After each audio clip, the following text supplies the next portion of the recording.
अस्सलाम वालेकुम। तो आज हम लोग फिर से 3D क्यूबिंग का लेक्चर करेंगे और ख़ासतौर पे इस लेक्चर पे हम लोग सॉल्व एग्जांपल्स को देखेंगे। तो पिछले जो कॉन्सेप्ट्स हैं अगेन उनको हम लोग एग्जांपल्स के थ्रू सॉलिडिफाई करेंगे कॉन्सेप्ट्स और hopefully this would be your last lecture on 3D cubing. इसके बाद will be moving on to chapter number 4। Okay, so over here we have an example and सवाल पढ़ते हैं, देखते हैं क्या लिखा हुआ है। A rigid pole and cross arms are shown again here. Again, it's mentioned words. Question number, chapter number 2 will be exactly the problem. Determine the tensions TAE and tension TGF in the two supporting cables resulting from a 1.2 kilonewton tension in cable CD. CD ये वाली, ठीक है, 1.2 kilonewton दिया हुआ है आपको. Assume the actions of any resisting moments on the base of the pole at O. ठीक है, इस point पे about the x and y axis but not about z axis. Okay, so we'll get back to this. तो सवाल है क्या, आपने determine करना है टेंशन। तो आपके पास दो केबल्स दी हुई हैं, आपने केबल्स के अंदर टेंशन फाइंड करनी है। ऑलराइट, सो जो टेंशन होगी इन दो केबल्स पे वो क्या वो ए की तरफ एक्ट करेगी कमिंग फ्रॉम ई और will it be acting from A towards E, और सेम इसी पे अप्लाई करेंगे, क्या वो जी की तरफ एक्ट कर रही है, क्या वो एफ की तरफ एक्ट कर रही है। So basically we know that these are cables, और हमने पहले भी मेंशन किया था अगर आपका ये स्ट्रक्चर है तो cables can only pull, it can not push. तो अगर वो पुल करेगा मींस कि it is acting force, it is pulling towards here downward. So basically हमारे arrow away from the object होंगे, टुवर्ड्स ग्राउंड की तरफ जा रहे होंगे, ठीक। तो ए से ई की तरफ जा रहे होंगे और जी से एफ की तरफ जा रहे होंगे, ठीक है। तो इसलिए हमने ये चीजें, हमने यहाँ ई ए पूछा हुआ है तो नीचे की तरफ जा रहा है, जी एफ पूछा हुआ है नीचे की तरफ जा रहा है, ठीक है। तो सबसे पहला स्टेप होगा that you have to make your free body diagram. Free body diagram के स्टेप्स हमने ऑलरेडी डिस्कस किए हुए हैं। आप लोगों ने फोर्स डोनेट करनी होती है, आपने एक्सेस मेंशन करने होते हैं, एक्सेस ऑलरेडी मेंशन हुए हुए हैं यहाँ। You have to you have to denote all the forces, तो वो भी फोर्सेस आपको बताई हुई हैं। फर्दरमोर आपने बॉडी को आइसोलेट करना है, तो अगर बॉडी के कहीं किसी के साथ कनेक्शन है तो वो आपने रिमूव करना है, meaning that the support over here O point पे जो सपोर्ट है एट द बेस, यहाँ एक आपने इस सपोर्ट को मूव करके यहाँ रिएक्शंस शो करने हैं। So what will be the reactions at the support, हमें पता है कि ये एक फिक्स सपोर्ट है, राइट। तो फिक्स सपोर्ट पे जनरली हमारे पास 6 रिएक्शंस होते हैं, 3 फोर्सेस के और 3 मोमेंट्स के।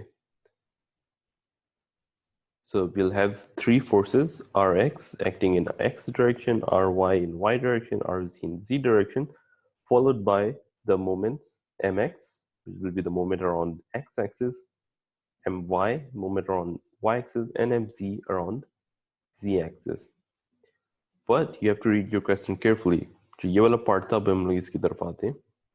इस वाले पार्ट पे क्या लिखा हुआ था, इस जो यहाँ से शुरू होकर यहाँ तक एंड हो रहा है, तो इस पार्ट पे लिखा था कि you have to assume the absence of resisting moments about X and Y. So basically we have to remove X and Y, क्योंकि सवाल के अंदर बता रहे हैं कि भाई you have to remove this. So basically जब उनको रिमूव करेंगे तो what we are left with the 3 forces plus mz.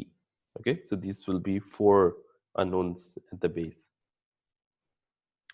Okay, moving on. Once you are done with your free body diagram, now you have to find your forces, unknown forces. Okay, so number 1, it's always good idea to write your coordinates first. So we can see over here that we have many points like A, we have B, C, D, E F G, तो हमारे पास बहुत ज़्यादा coordinates हैं। तो खासतौर पे जब हम लोग अपनी टेंशन ड्रॉ करेंगे, टेंशन आपको पता है हमेशा x2 minus x1, y2 minus y1 वो होती है। तो अगर आप कोऑर्डिनेट्स नहीं लिखेंगे तो जब आप x2 माइनस x1 कर रहे होंगे तो तब आपको फाइंड करना पड़ेगा। अच्छा ठीक है, आप for example let's say you are finding the tension in this from F G, तो अब आपको f के कोऑर्डिनेट्स लिखने होंगे, g के लिखने होंगे, फिर आप कहेंगे अच्छा ठीक है f के x2 minus x1, y2 minus y1। तो इससे बेहतर है कि आप अपने सारे कोऑर्डिनेट्स पहले से लिख लें और उस वक्त जब आपको यूज करना होगा तो आप यू विल बी मतलब आपके पास लिखे हुए होंगे, you will be just using that, right. तो कोऑर्डिनेट्स हमारे क्या होंगे, यहाँ से देख सकते हैं। ए के आपके पास 0 0 3 है और हमें पता है कि x हमारा टूवर्ड्स दिस डायरेक्शन है, y टूवर्ड्स दिस है, z अपवर्ड है। तो क्योंकि a डायरेक्टली ओरिजिन से ऊपर है तो उसका x भी 0 होगा, y भी 0 होगा, मगर z के अंदर उसके 3 मीटर होगा। तो 0 0 3 ये हो गया। एक और पॉइंट ले लेते हैं, let me just take point f ले लेता हूँ मैं, ठीक है। ओके, f के कोऑर्डिनेट्स किस तरह फाइंड करने हैं? यू नो दैट आपने f के लिए x डायरेक्शन पे आपने 2 मूव किया, तो x पे आपने 2 मूव किया पॉजिटिव डायरेक्शन पे। y के अंदर आपने -1 जाना है, तो y के अंदर आप -1 गए तो 2 यहाँ है, नेगेटिव यहाँ है, z के अंदर 0 है, ठीक है, क्योंकि z के अंदर आप मूव नहीं कर रहे, आप सिर्फ एक्स वाई प्लेन के अंदर है, तो z के अंदर आप 0 है। तो ये बेसिकली f पॉइंट और a पॉइंट हमने डिस्कस कर लिया, बाकी you can figure out for yourself. Okay, so once we have the coordinates, next आपने क्या करना है, आपकी जो फोर्सेस हैं उनको आपने वेक्टर फॉर्म पे लिखना है, क्योंकि 3D है। हम लोग जब खास तौर पे मोमेंट की इक्वेशंस ड्रॉ करेंगे तो उस वक्त आप r क्रॉस f कर रहे होंगे, ठीक है। तो सबसे पहले बेहतर है कि हम लोग अपने सारे जो फोर्सेस हैं उनको वेक्टर फॉर्म पे रिप्रेजेंट करें। अच्छा, फोर्सेस को वेक्टर फॉर्म पे 3D के अंदर किस तरह रिप्रेजेंट करते हैं? हमने एक फॉर्मूला पढ़ा था, याद करें वो फॉर्मूला। फॉर्मूला क्या था? फॉर्मूला था f is equal to f magnitude into unit vector, जिस पे f ऐड कर रहे हैं।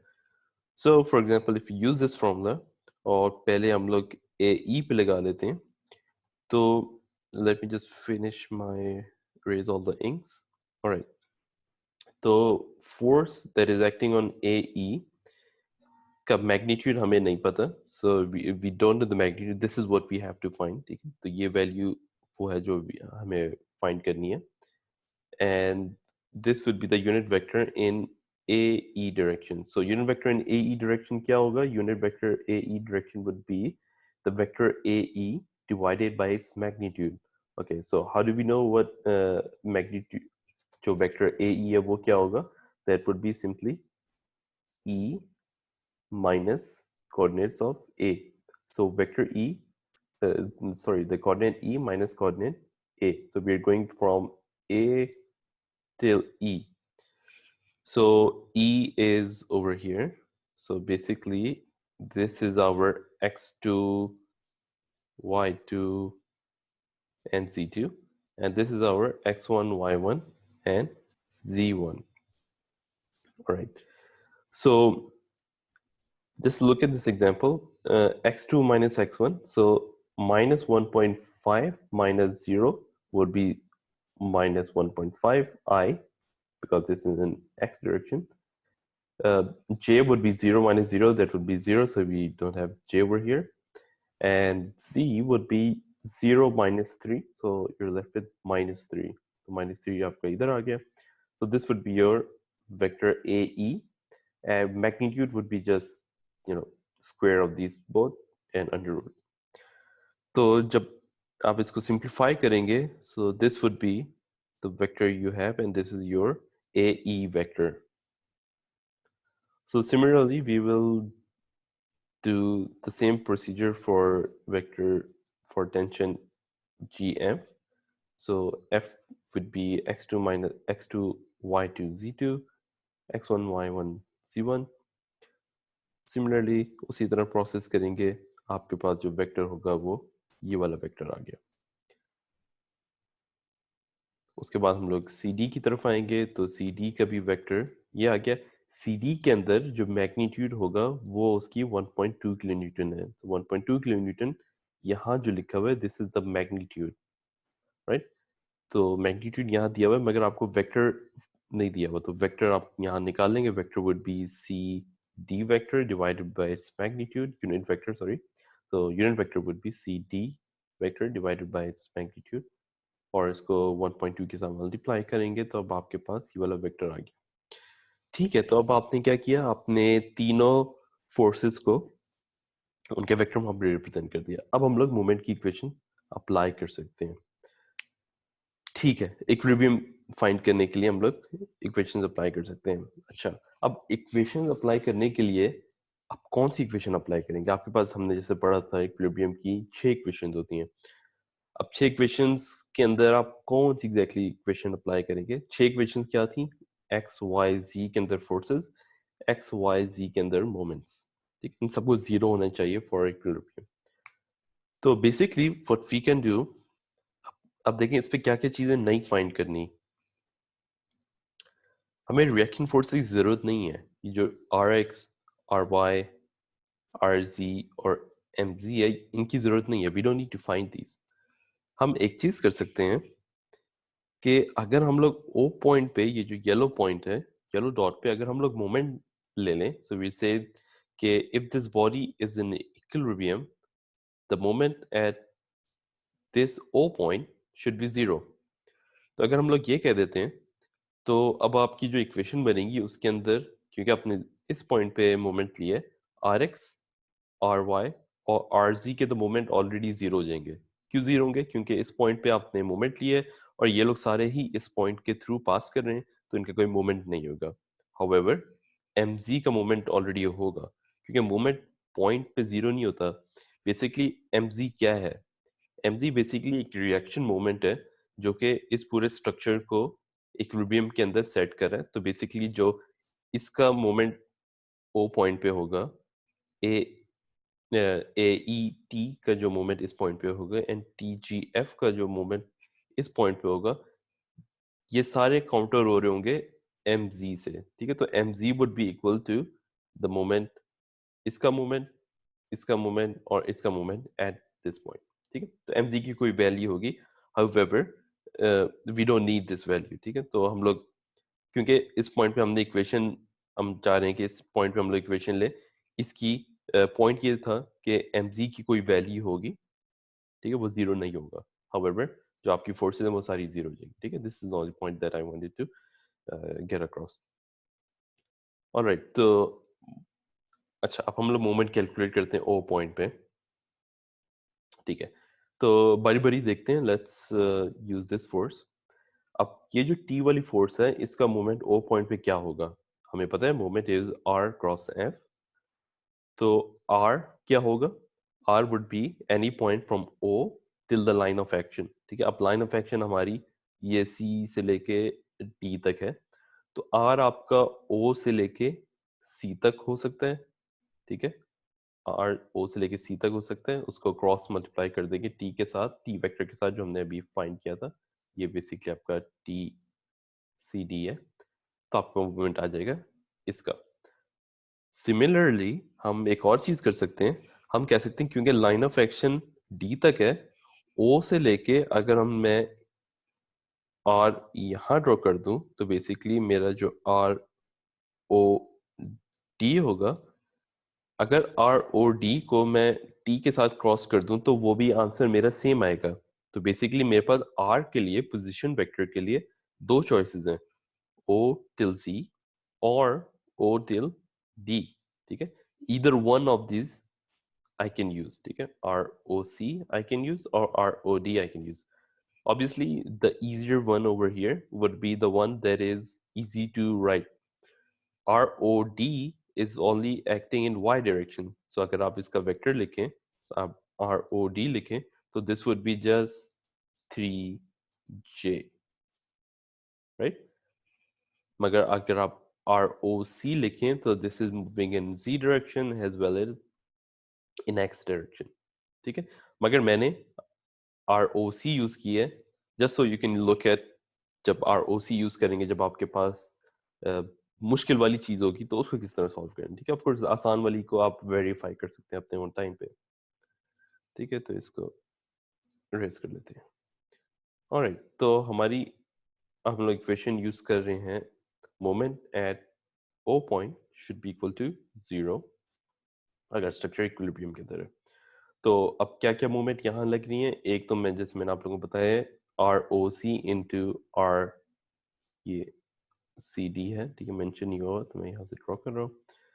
देन आपके पास जो आर ए ई है, सॉरी टी ए ई है, जो टेंशन लग रही है ए से ई तक, इसका मूवमेंट क्या होगा, इसका मूवमेंट होगा ओ पॉइंट से लेके आर पॉइंट तक R cross multiplied by T A E, so R O A cross T A E.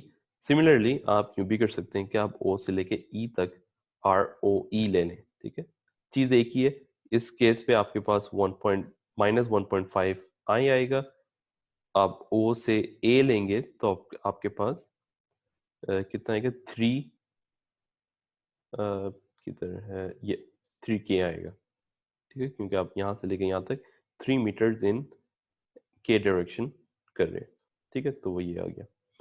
Then आपके पास जो टी जी एफ है, इसका मूवमेंट ओ पॉइंट पे क्या होगा, बेसिकली आर ओ जी, तो ये जो मैंने ब्लू वेक्टर ड्रॉ किया, तो ब्लू वेक्टर, तो आर ओ जी क्रॉस जी एफ, जो कि हमने यहाँ लिखा हुआ है, ठीक है, तो ये आपकी सारी फोर्सेस आ गई, इनके मूवमेंट्स, प्लस हमारे पास एक एम जी आएगा जो कि के डायरेक्शन पे एक्ट हो रहा है, ठीक है, this is acting in G direction, this is acting in G direction, तो इसको हम लोग के वेक्टर के साथ रिप्रेजेंट कर देंगे, and this is all equal to 0।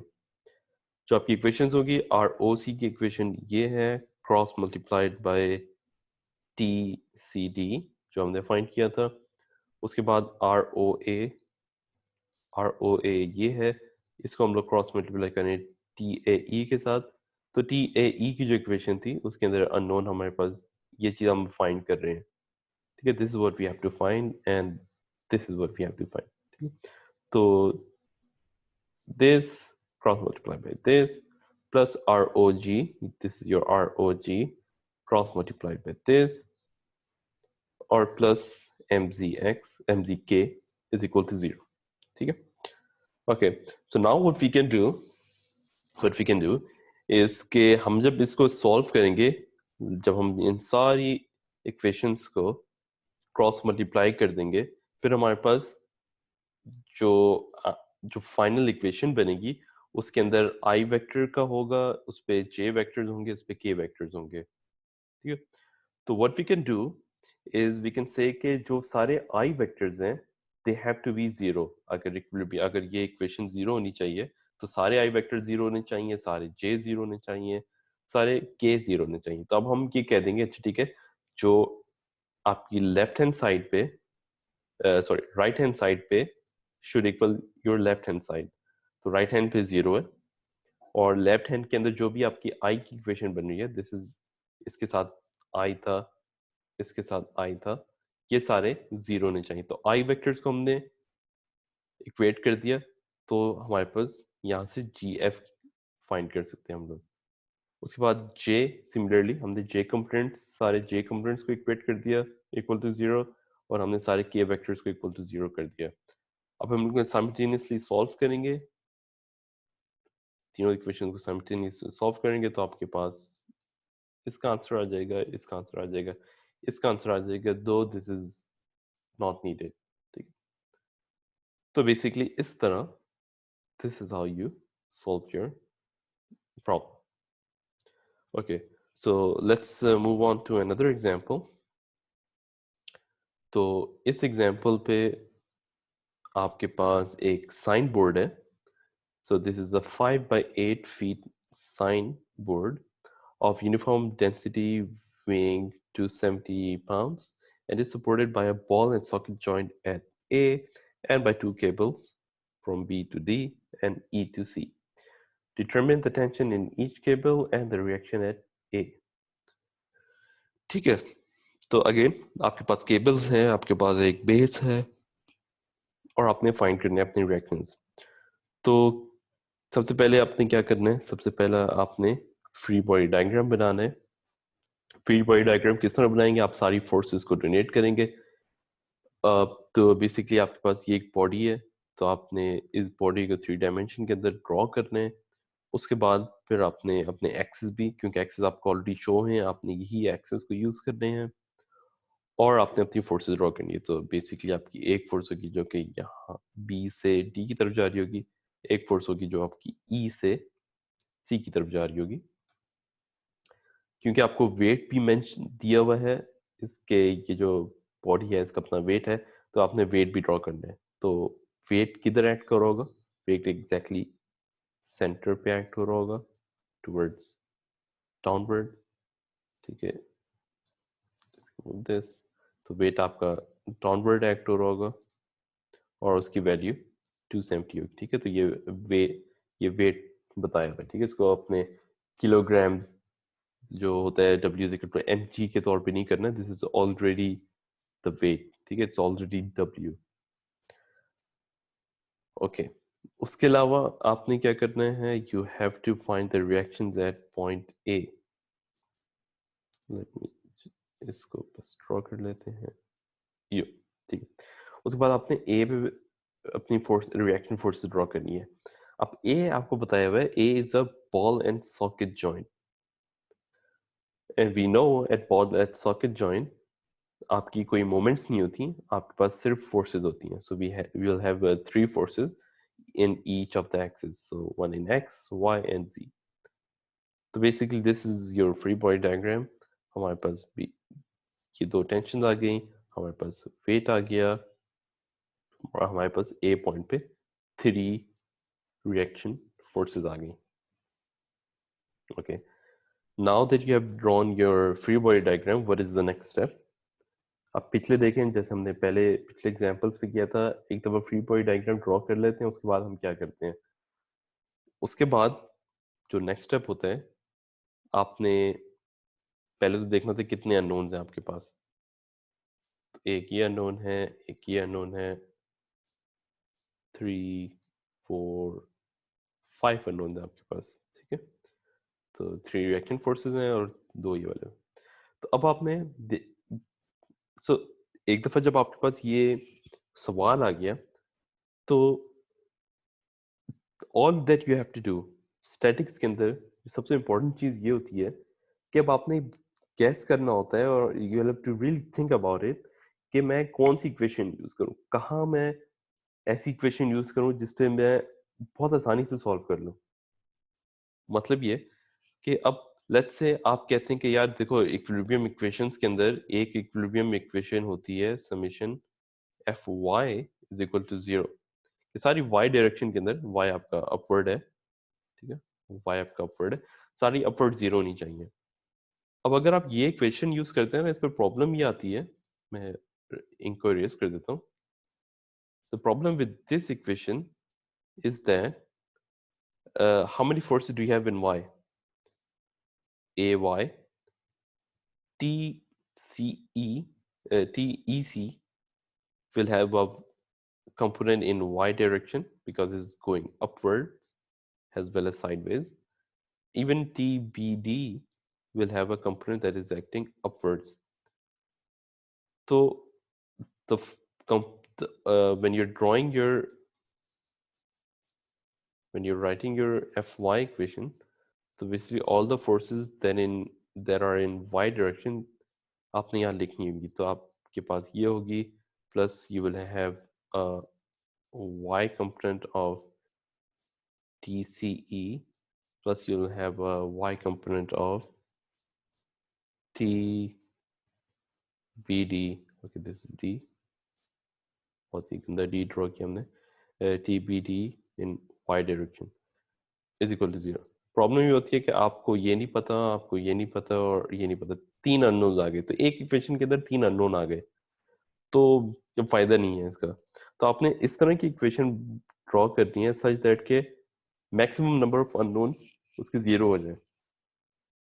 Meaning एक ऑब्वियस पॉइंट है कि अगर आप, मैं ए पॉइंट पे, ठीक है, मैं ए पॉइंट पे अगर एक मोमेंट की इक्वेशन ड्रॉ करूं, basically what I am saying is कि हमारे पास जो इक्विलिब्रियम है, अगर ये बॉडी इक्विलिब्रियम के अंदर है, तो ए पॉइंट पे भी सारे मोमेंट 0 होने चाहिए।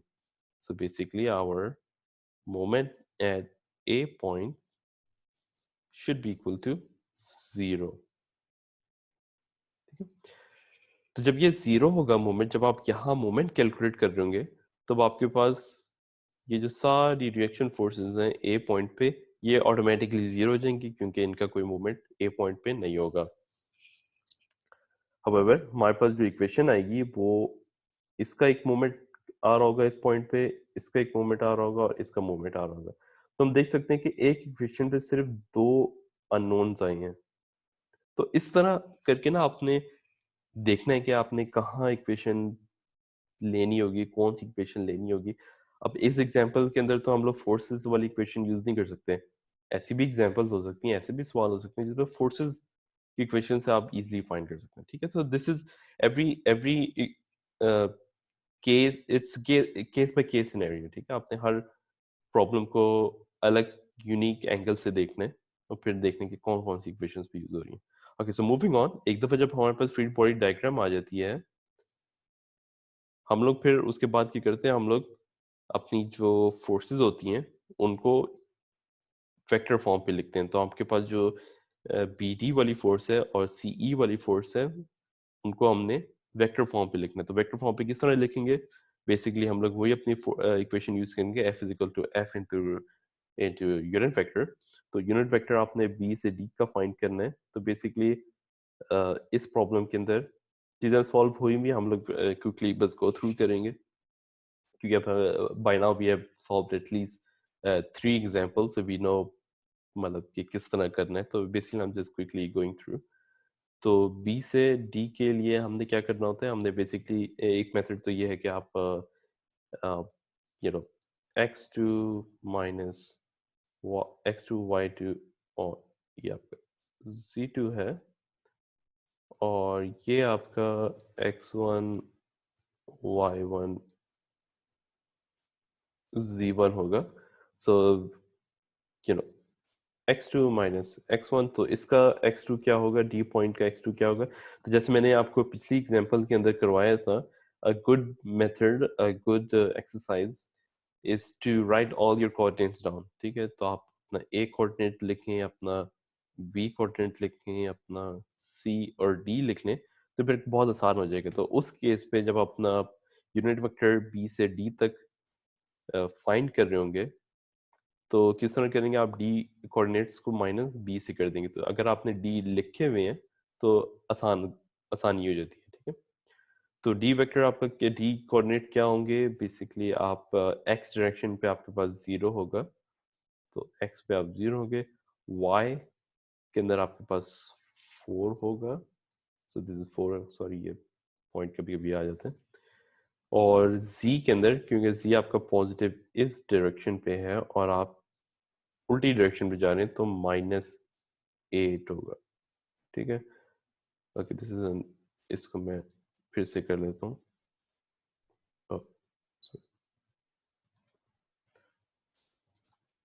तो ये मेरा 4 था। ठीक है, तो इसी तरह मैं अपना b बनाऊंगा। b मेरा क्या होगा, b पॉइंट का y और z 0 होगा, मगर मेरे पास एक 8 आएगा, तो 0 0 8। ठीक है, तो इस तरह होगा। तो आप क्या करेंगे, आप बेसिकली 0 माइनस 0 करेंगे,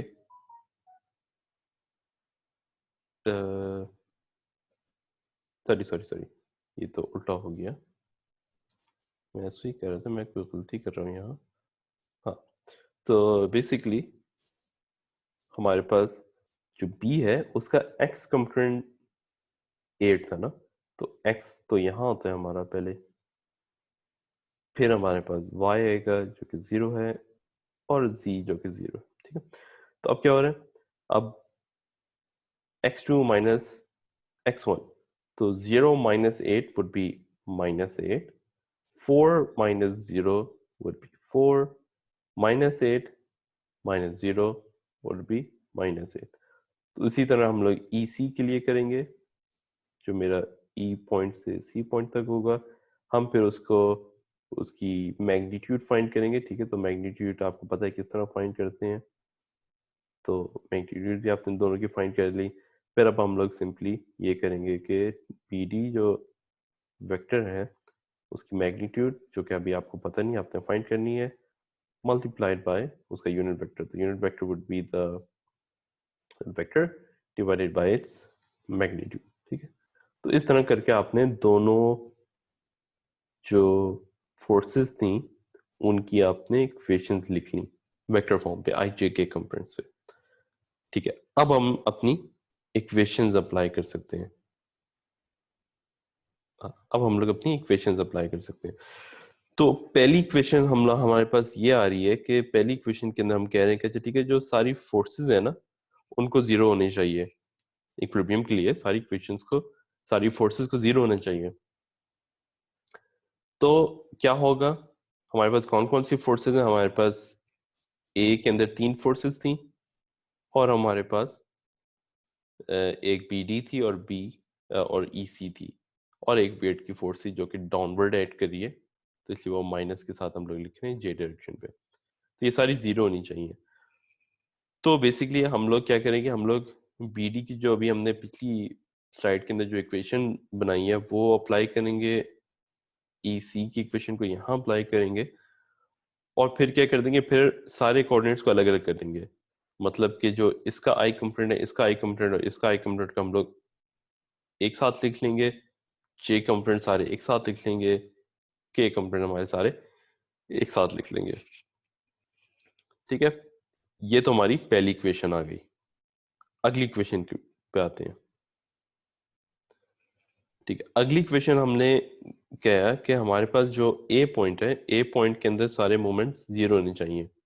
सो M A summation of M A should be zero. अब क्या क्या हमारे पास मोमेंट आएंगी ए पॉइंट पे?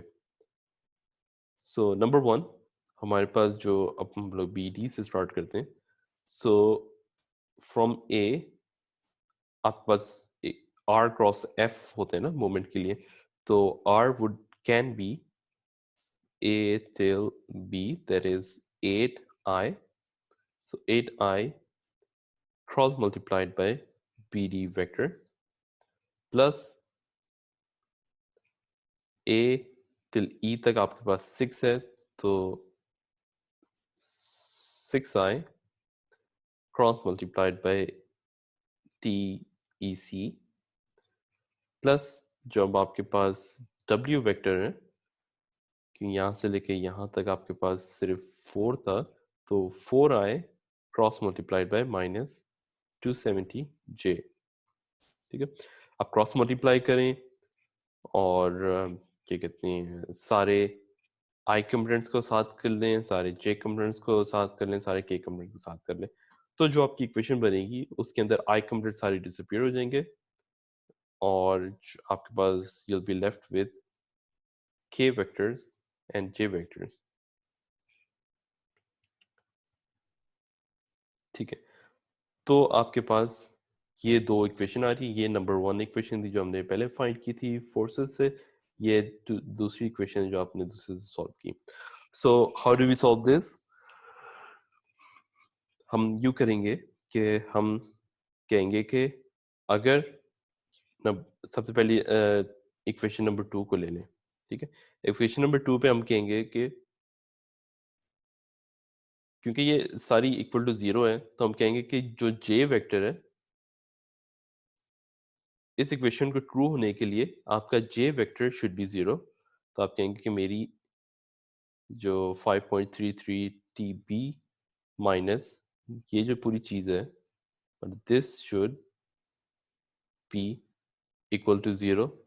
ठीक है, तो आप इसको अलग से यहाँ लिख लेंगे। तो आप बेसिकली ये चीज़ को यहाँ लिखेंगे, मैं ब्रीफली आपको बता रहा हूँ कि ये 5.33 हो रहा है माइनस 1.71 TCE should be equal to 0। तो दूसरी इक्वेशन आपकी होगी कि आप कहेंगे ठीक है, जो के कंपोनेंट्स हैं वो भी 0 होने चाहिए। ये पूरी इक्वेशन 0 होनी चाहिए ना, इक्विलिब्रियम के लिए बैलेंस होनी चाहिए। तो जो मेरे के कंपोनेंट्स हैं, तो के कंपोनेंट्स के अंदर मेरे पास 3 जो आ रहे हैं ये माइनस प्लस के साथ, सो ये सारे भी इक्वल टू 0 होने चाहिए।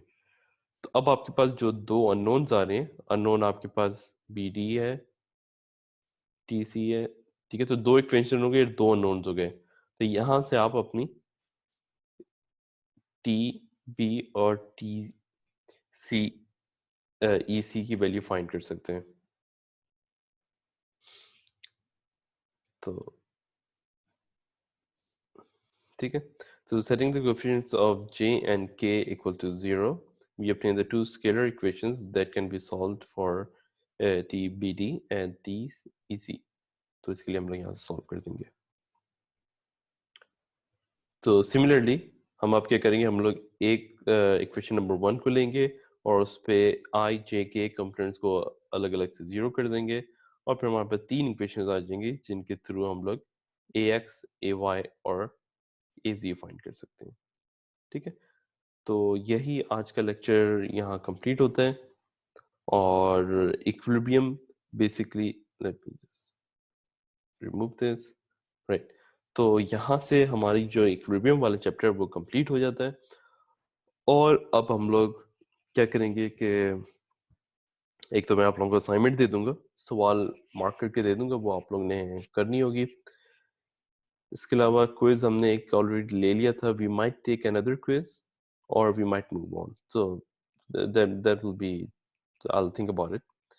हमने अब हम लोग जाएंगे चैप्टर नंबर 4 पे। चैप्टर नंबर 4 आपका स्ट्रक्चर्स का चैप्टर है, उसके अंदर हम लोग ट्रसेस और स्ट्रक्चर्स को देखेंगे। तो यहाँ तक हमारा इक्विलिब्रियम चैप्टर कंप्लीट हो जाता है। Okay, so see you in the other lecture.